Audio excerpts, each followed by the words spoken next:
সুপ্রিয় দর্শক বন্ধু, আমি জ্যোতিষী জয়নাল আহমেদ। আশা করি আপনারা সকলেই ভালো আছেন।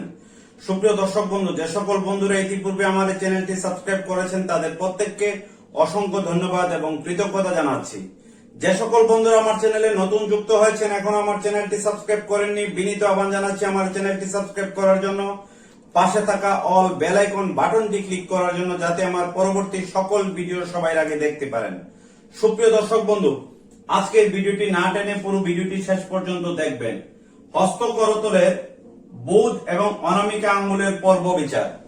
আজকে বুধ এবং অনামিকা আঙ্গুলের পর্বের বিচারের বিশ্লেষণে আপনারা জানতে পারবেন বুধের আঙ্গুলটি অনামিকা আঙ্গুলের নিচুস্থ হলে সাংসারিক জীবনে, ব্যক্তিগত জীবনে কি ধরনের ঝামেলা বা সমস্যা হতে পারে।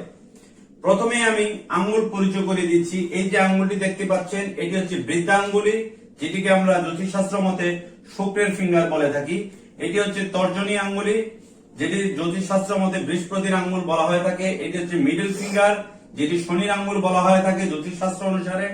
এটি হচ্ছে অনামিকা ফিঙ্গার, যেটিকে আমরা রবির আঙ্গুল বলে থাকি। এটি হচ্ছে সর্বকনিষ্ঠ ফিঙ্গার, যেটি আমরা বুধের আঙ্গুল বলে থাকি।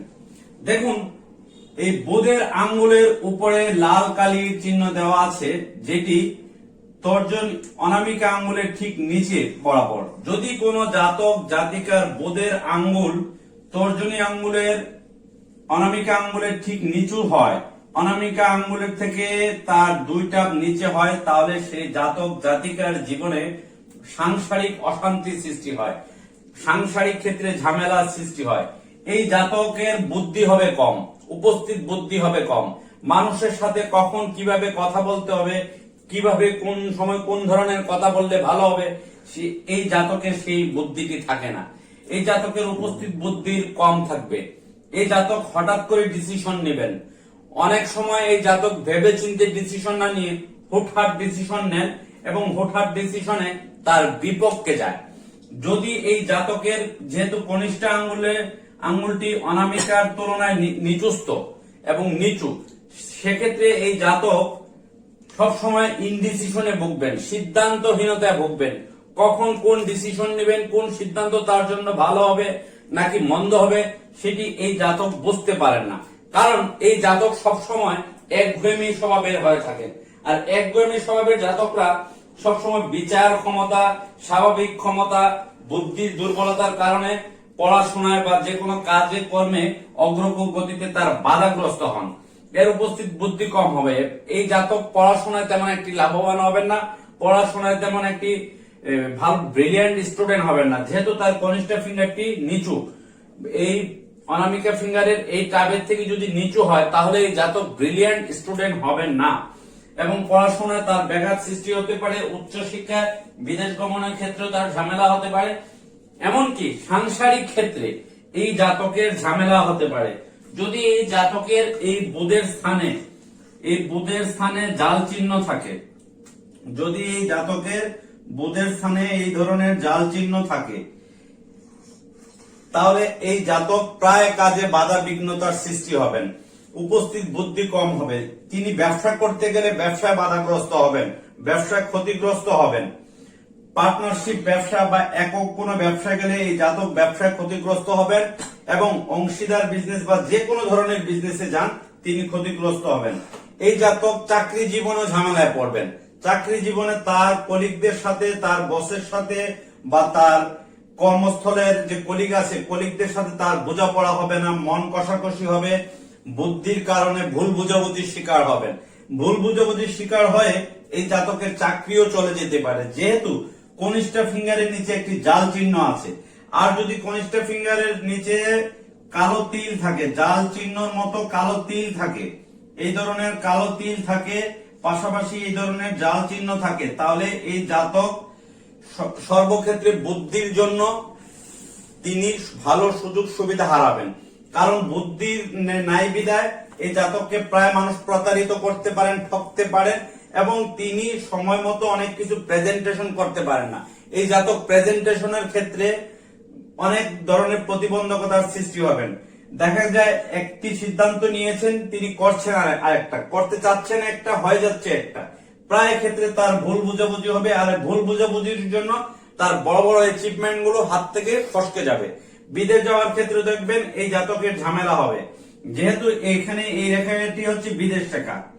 এই রেখাটি যদি এই বুধের বরাবর পর্যন্ত আসে, এটি হলো মূলত ব্যবসায়িক রেখা। আর এই বিদেশ রেখাটি এই বুধ রেখাকে ক্রস করে যায়, এখানে কালো তিল থাকে, তাহলে এই জাতকের ব্যবসায় ঝামেলা হবে, বিদেশ ভ্রমণে ঝামেলা হবে।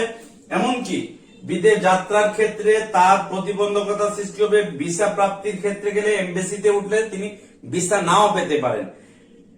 এই জাতক বিদেশ যাওয়ার জন্য প্রচুর চেষ্টা করলেও তার বিদেশ যাত্রা ভালো হবে না। চাকরি জীবনে দেখবেন তিনি ঝামেলায় পড়বেন। ঠিক তেমনি ব্যবসায়িক জীবনে এই জাল চিহ্ন থাকার জন্য তিনি ব্যবসায় কখনো লাভের মুখ দেখবেন না, বরঞ্চ তার ইনভেস্টকৃত টাকা লসের সম্মুখীন হবেন। এমনকি তিনি যে ব্যবসায়ী করেন না কেন, প্রতিটা ব্যবসায় তিনি ক্ষতিগ্রস্ত হবেন এবং লসের শিকার হবেন, যেহেতু তার বুধের নিচে কনিষ্ঠ ফিঙ্গারের নিচে জাল চিহ্ন আছে।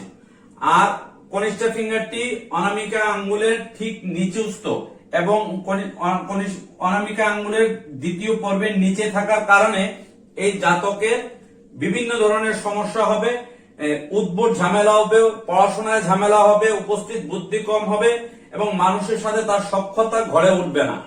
মানুষের সাথে তার সখ্যতা এই কারণে ঘরে উঠবে না, তিনি কথাবার্তা কখন কিভাবে বলতে হবে, কখন কোন সময় কোন কথা বলতে হবে এটি বলতে পারেন না বিধায় এই জাতক প্রায় হয়রানির শিকার হবেন এবং তার ঝামেলা লেগেই থাকবে, একটার পর একটা ঝামেলা লেগেই থাকবে। সুপ্রিয় দর্শক বন্ধু, একটি জাতক জাতিকার হস্তরেখা বিচারের পাশাপাশি সংখ্যাতত্ত্ব বিচারটি মোস্ট ইম্পর্টেন্ট। সংখ্যাতত্ত্ব বিচার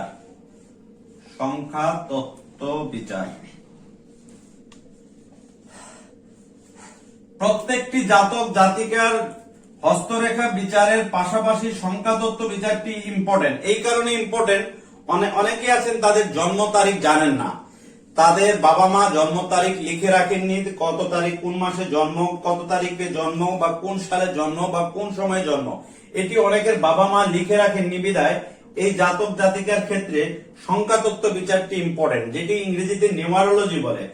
এই জাতক কত বছর বয়সে উন্নতি করতে পারবেন, কোন ব্যবসা করলে ভালো করতে পারবেন বা কোন চাকরি করলে তিনি ভালো করতে পারবেন, এটি সংখ্যাতত্ত্ব বিচার করলে বলা সম্ভব।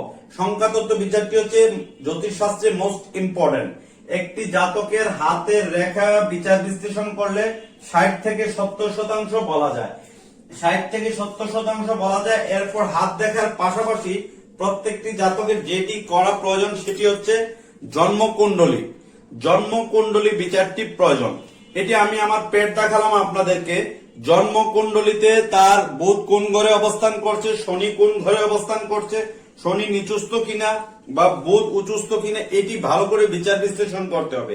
এরপরে প্রত্যেকটি জাতকের বিংশোত্তরী মতে মহাদশা, তার জন্মকালীন মহাদশা কোন সাল থেকে শুরু হয়েছে, কত সালে শেষ হয়েছে, বর্তমান কোন গ্রহের দশা চলছে, এটি কত বছর থাকবে। সেম পদ্ধতিতে অন্তর্দশা, তার জন্মকালীন অন্তর্দশা কোন গ্রহের ছিল, বর্তমানে কোন গ্রহের অন্তর্দশা ছিল এবং এটি কত বছর থাকবে। এবং নবাংশ কুণ্ডলী বিচার করলে এই জাতক সম্পর্কে জানা যাবে যে এই জাতকের আত্মীয় স্বজনের সাথে, ভাই বোনদের সাথে বা পরিচিত জনের সাথে তার সম্পর্ক কেমন যাবে, যৌথ বিজনেস ভালো যাবে কিনা বা চাকরি জীবনে সে ভালো করতে পারবে কিনা বা তার বিবাহিত জীবনে এই জাতক বা জাতিকা ভালো করতে পারবেন কিনা, সংসার জীবনে কোনো মনোমালিন্যতা হবে কিনা বা ব্যবসায়িক ক্ষেত্রে বা প্রতিটা ক্ষেত্রে এই নবাংশ কুণ্ডলীটি বিচার করলে বলা সম্ভব। এরপরে সর্বশেষ নবতারা চক্র বিচার। প্রত্যেকটি জাতক জাতিকার ক্ষেত্রে হস্তরেখা বিচারের পাশাপাশি সংখ্যাতত্ত্ব, নবতারা চক্র বিচার, বিংশোত্তরী বিচার, জন্মকুণ্ডলী বিচার, এই বিচারগুলো প্রয়োজন। শুধু হস্তরেখা দেখে একটি জাতক জাতিকা সম্পর্কে সবকিছু বলা সম্ভব নয়। হস্তরেখা দেখে একটি জাতক জাতিকার প্রতিকার করা ঠিক নয়।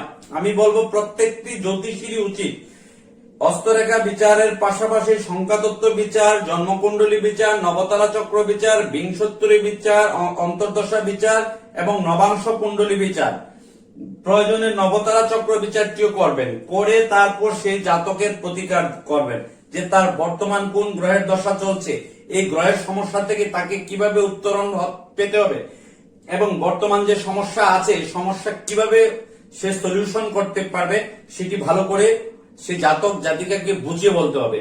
5 মিনিটের জায়গায় 10 মিনিট হস্তরেখাটি বিচার করবেন, বিচার করে এই জাতকের পূর্ণ বিচার বিশ্লেষণ করে না তারপর প্রতিকার করবেন। অনেক জ্যোতিষীরা আছেন যে হস্তরেখা দেখেই প্রতিকার করেন, হস্তরেখা দেখেই শুধু প্রতিকার করা ঠিক নয়, প্রত্যেকটি বিচার বিশ্লেষণ করে। জ্যোতিষশাস্ত্র যেহেতু হস্তরেখা একটি পার্ট, পামিস্ট্রি একটি পার্ট, পামিস্ট্রির পাশাপাশি নিউমারোলজি, জন্মকুণ্ডলী ও হরোস্কোপ বিচার এটি ইম্পর্টেন্ট। হরোস্কোপ বিচারটি করতেই হবে। হরোস্কোপ বিচার করলে একটি জাতকের অনেক তথ্য আপনি পেতে পারবেন, একটি জাতকের বর্তমান ফিউচার সম্পর্কে জানতে পারবেন। পাস্ট যদি নাই বলেন বা পাস্ট তেমন একটি গুরুত্ব নয়, কিন্তু প্রেজেন্ট এবং ফিউচার প্রত্যেকটি মানুষের জন্য মোস্ট ইম্পর্টেন্ট। একটি মানুষ জ্যোতিষীর কাছে আসে তার প্রেজেন্ট এবং ফিউচার জানার জন্য।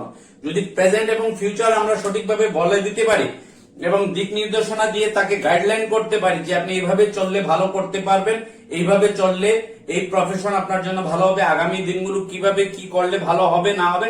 একটি কথা মনে রাখবেন, কোন জ্যোতিষী কারো ভাগ্য পরিবর্তন করে দিতে পারেন না। ভাগ্য পরিবর্তন করতে পারেন একমাত্র মহান সৃষ্টিকর্তা। জ্যোতিষী হচ্ছেন ওসিলা মাত্র। তাই আমি বলবো প্রত্যেকটি ক্লায়েন্টের ক্ষেত্রে ভালোভাবে বিচার বিশ্লেষণ করে তারপরে তার প্রতিকার করা উচিত। সুপ্রিয় দর্শক বন্ধু, এতক্ষণ যারা আমার ভিডিওটি দেখলেন, আজকের ভিডিওটি যদি আপনাদের কাছে তথ্যবহুল মনে হয় থাকে তাহলে ভিডিওটি লাইক, শেয়ার এবং কমেন্টস করবেন। আমার চ্যানেলে যারা নতুন যুক্ত হয়েছেন, এখনো আমার চ্যানেলটি যারা সাবস্ক্রাইব করেননি, বিনীত অনুরোধ জানাচ্ছি আমার চ্যানেলটি সাবস্ক্রাইব করার জন্য, পাশে থাকা অল বেল আইকন বাটনটি ক্লিক করার জন্য, যাতে আমার পরবর্তী সকল ভিডিও সবাই আগে দেখতে পারেন। আপনারা সকলেই ভালো থাকুন।